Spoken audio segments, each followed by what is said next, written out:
Part 16 में हम देख चुके हैं सुबह मिस्टर लो के घर में घुस गई थी और उसने उसे पकड़ लिया था। आगे हम देखेंगे। आई सजेस्ट आप पार्ट 17 से पहले पार्ट 16 भी देख लीजिए, जिसका लिंक आपको ऊपर आई बटन पर मिल जाएगा। अगर आपको मेरी वीडियोस अच्छी लगती है तो लाइक और शेयर करना, और हाँ, कमेंट कर जरूर बताना। और ऐसी ही नई नई लेटेस्ट वीडियोस देखने के लिए हमारे चैनल को सब्सक्राइब भी कर देना। पार्ट 17 में हम देखते हैं तो पर्दा हटा के कहता है, तुम क्या मेरे घर में हाइड एंड सीक खेलने आई हो? अपना खाना लेके निकलो यहाँ से। सुबह सैड होके जाने लगी थी, बट मिस्टर लो के पैर से पैर अड़ने से उसके ऊपर गिर जाती है और फिर उसे कस के पकड़ लेती है। वो कहता है, छोड़ो मुझे। सुबह कहती है, नहीं मैं नहीं छोड़ूंगी, गुस्सा मत होना, मेरी गलती है ना, तो तुम मेरी थप्पड़ा मार दो। मिस्टर लो कहता है, बकवास बंद करो, हम कोई बच्चे नहीं हैं। तो सुबह मिस्टर लो को पकड़ के किस करने लगती है, वो भी बिल्कुल जबरदस्ती वाला। मिस्टर लो जैसे तैसे खुद को छुड़ाता है। वो कहती है, चलो मान भी जाओ ना, बट मिस्टर लो गुस्से में था, इसलिए उसे गोद में उठाकर बाहर लाके रख देता है। वो सॉरी बोल रही थी, बट वो अंदर से गेट बंद कर लेता है और घर आके सुबह का बना खाना खाने लगा था। गुयन सुबह को चेंगसी के खिलाफ प्रूफ दिखाता है, जिसमें उसने आंटी की कंपनी में आग लगा दी थी। तो वो उसका थैंक यू करती है, बट मिस्टर लो उन्हें देख जेलस और कहता है, अबे सड़ियल तू यहाँ क्या कर रहा है? गुयन चला जाता है तो कहता है, तुम काम से भागकर मेरे दुश्मन के साथ यहाँ रंगरलियां मना रही थी। वो कहती है, मिस्टर जेलसी, क्या तुम जेलस हो? मैं तो बस गुयन से चेंगसी के खिलाफ प्रूफ लेने आई थी। वो कहता है, मुझे इससे कोई लेना देना नहीं, पर याद रखो हम अभी भी शादीशुदा हैं, तो अजनबी लड़कों से मिलना बंद करो। वो कहती है, अच्छा तो तुम उस अजनबी लड़की के साथ क्या कर रहे थे? वो कहता है, मैं कब था? और फिर ब्लाइंड डेट वाला याद आता है तो कहता है, मेरी बात अलग है। सुबह कहती है, नहीं तो हम दोनों सेम हैं, मैं भी तब जेलस थी, तो हिसाब बराबर हुआ। वो कहता है, तुम्हारी ये ट्रिक्स मुझ पे काम नहीं करेंगी, मैंने तुम्हें अभी माफ नहीं किया। वो कहती है, ओके तो मैं तुम्हें मनाने की और कोशिश करूंगी, और उसे हक कर लेती है, बट मिस्टर लो चला जाता है। इधर पुलिस आकर चेंगसी को अरेस्ट कर लेती है, क्योंकि सुबह ने पुलिस को प्रूफ दे दिया था। नितिन कहती है, पर गुया ने तेरी हेल्प क्यों की? वो कहती है, हाँ मुझे भी उसकी हेल्प के बदले उसकी एक बात माननी पड़ेगी। कंपनी के बाहर एक आदमी चिल्ला रहा था, तुमने मेरी बेटी की जान ली है तो तुम्हें भी मर जाना चाहिए। नितिन कहती है, तुम्हें कोई मिसअंडरस्टैंडिंग हो गई है, बट वो बिना सुने सुबह के बोर्ड मारने वाला था। नितिन उसे बचाने वाली थी, बट तभी मिस्टर लो आगे आकर सुबह को बचा लेता है। गार्ड्स उस आदमी को पकड़ लेते हैं। सुबह मिस्टर लो की चोट का पूछती है। वो कहता है, मैं ठीक हूँ, पुलिस इन्वेस्टिगेशन कर रही है, तो जब तक सच्चाई सामने नहीं आती मैं किसी को भी सुबह को चोट नहीं पहुँचाने दूंगा। और उसे अंदर ले जाता है। फिर सुबह से बताती है कि मैंने कंपटीशन में ह्वानचन की तरफ से ड्रेस डिजाइन की थी, पर रुई जो गू कंपनी में नई नई आई थी। हैरानी की बात ये थी कि फाइनल में उसका और मेरा डिजाइन बिल्कुल सेम था, तो मैंने प्रूफ के लिए अपना ओरिजिनल डिजाइन दिखाया, जिससे रुई पे प्लेगरिज्म का दोष लग रहा था। तो उसने खुद को इनोसेंट प्रूफ करने के लिए अपनी जान दे दी। लोगों को लगा कि मैंने प्लेगरिज्म किया और उसकी जान ले ली, पर पता नहीं क्यों मुझे रुई के डैड के लिए बहुत गिल्टी फील हो रहा है। मिस्टर लो उसे हक कर लेता है। असिस्टेंट मिस्टर लो को रुई के फ्रेंड के बारे में बताता है कि वो एक अच्छा डिजाइनर था, पर रुई की डेथ के बाद उसने अचानक से डिजाइन छोड़ के रेस्टोरेंट खोल लिया। तो मिस्टर लो उससे सच्चाई पता करना चाहता है, बट वो मना कर देता है। नेक्स्ट एक आदमी उस लड़के पे दोष लगाता है कि तुम्हारा खाना लो क्वालिटी का है। तभी मिस्टर लो आ जाता है। इनफैक्ट उसी ने जानबूझ के ऐसा किया था, ताकि उसे एहसास हो सके कि जब एक इनोसेंट पे दोष लगता है तो कैसा फील होता है। अगर तुमने पहले सच्चाई बता दी होती तो रुई की जान नहीं जाती। तुम उसे तो जिंदा नहीं कर सकते, पर सच बताकर अपनी गलती तो सुधार सकते हो। वो लड़का टाइम मांगता है, तो मिस्टर लो उसे प्रेस कॉन्फ्रेंस में आने को बोल देता है। सुबह उसे देख उसे पूछने लगती है, तुम्हें गिल्टी फील नहीं होता? बेचारी रोई बिना मतलब मारी गई, वो कितनी अच्छी लड़की थी। मिस्टर लो कहता है, मैंने तुम्हें कहा था ना, मैं सब हैंडल कर लूंगा, ट्रस्ट मी, मैं तुम्हें प्रोटेक्ट करूंगा। सुबह कहती है, सॉरी मेरी वजह से तुम टेंशन में हो। वो कहता है, पर मैं तुम्हारी परवाह करना चाहता हूँ। बट मिस्टर लो को कोल्ड हो गया था और साथ में फीवर भी, तो सुबह उसे मेडिसिन खाने को कहती है।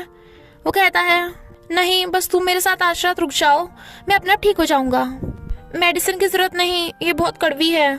सुबह कहती है, अच्छा तो सीईओ को कड़वी मेडिसिन से डर लग रहा है, और खुद मेडिसिन टेस्ट करके कहती है, ये तो कड़वी नहीं है। बट मिस्टर लो उसे एकदम से किस कर लेता है और कहता है, अगर तुम मुझे ऐसे खिलाओगी तो मेडिसिन भी स्वीट लगेगी। और फिर से किस करने लगा था।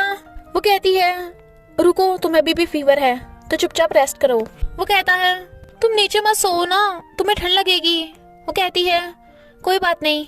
मिस्टर लू कहता है तुम मुझे इग्नोर कर रही हो, मैं बीमार हूँ तो तुम मुझे बेड पे अकेला कैसे छोड़ सकती हो। वो कहती है बस बस क्यूट बनने की एक्टिंग मत करो, मुझे सब पता है।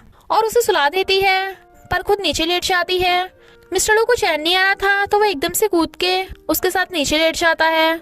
वो कहती है तुम तो बोल रहे थे कि यहाँ ठंड लगेगी।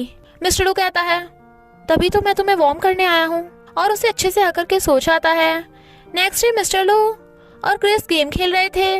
मिस्टर लू हार जाता है तो क्रिस कहता है डैडी तुम भोंदू हो क्या, बॉम्ब भी नहीं दिखा तुम्हें इसलिए तो फट गए। वो कहता है मुझे लगा वो वाटरमेलन है, वैसे भी ये बच्चों की गेम है, मुझ पे सूट नहीं करती, देखो तो सही मैं आज कितना बीमार हूँ।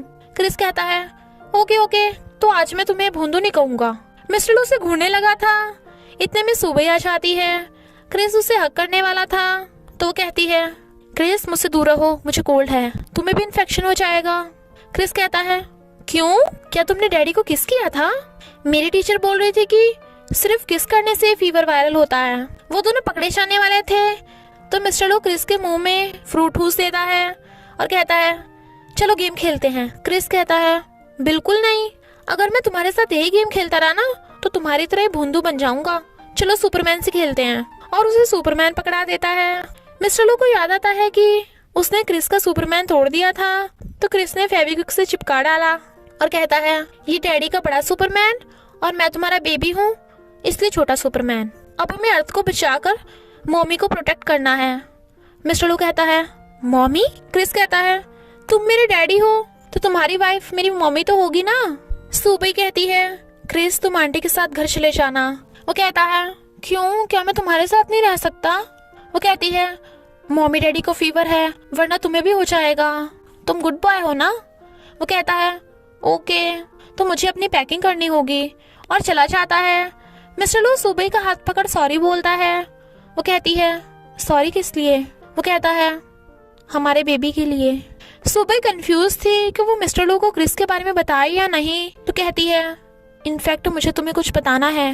वो कहता है कोई बात नहीं, तुम कंफर्टेबल नहीं हो तो किसी और दिन बता देना। सुबह भी रुक जाती है। नेक्स्ट डे मिस्टर लू और सुबह प्रेस कॉन्फ्रेंस में आते हैं। सब रिपोर्टर सुबह पे दोष लगा रहे थे। मिस्टर लू उसे इनोसेंट बता रहा था बट उनके पास कोई सबूत नहीं था। तभी रूही के डैड और वो लड़का आ जाता है। डैड सबको बताते हैं कि मेरी बेटी रूही ने प्लेगरिज्म किया था, हम पुअर फैमिली से हैं और मुझे बहुत भयंकर बीमारी थी तो कंपटीशन जीतने के लिए किसी लड़की ने उसे कंपटीशन का डिजाइन कॉपी करने को दे दिया जिसके बदले में वो उसे पैसे भी देगी। और उन्हें रूही की डायरी देते हैं जिसमें उस लड़की का नाम लिखा था लूफियर। वो दोनों हैरान। वो लड़का डिजाइन की मैन्युस्क्रिप्ट दिखाता है जिसपे सुबह का नाम था, यानी सुबह इनोसेंट है। वो दोनों सुबह से सॉरी बोलते हैं बट वो कहती है इसमें आपकी कोई गलती नहीं। मिस्टर लू सुबह को लेके जाने लगा था बट रिपोर्टर्स और क्वेश्चन पूछने के लिए उनके पीछे पड़ जाते हैं।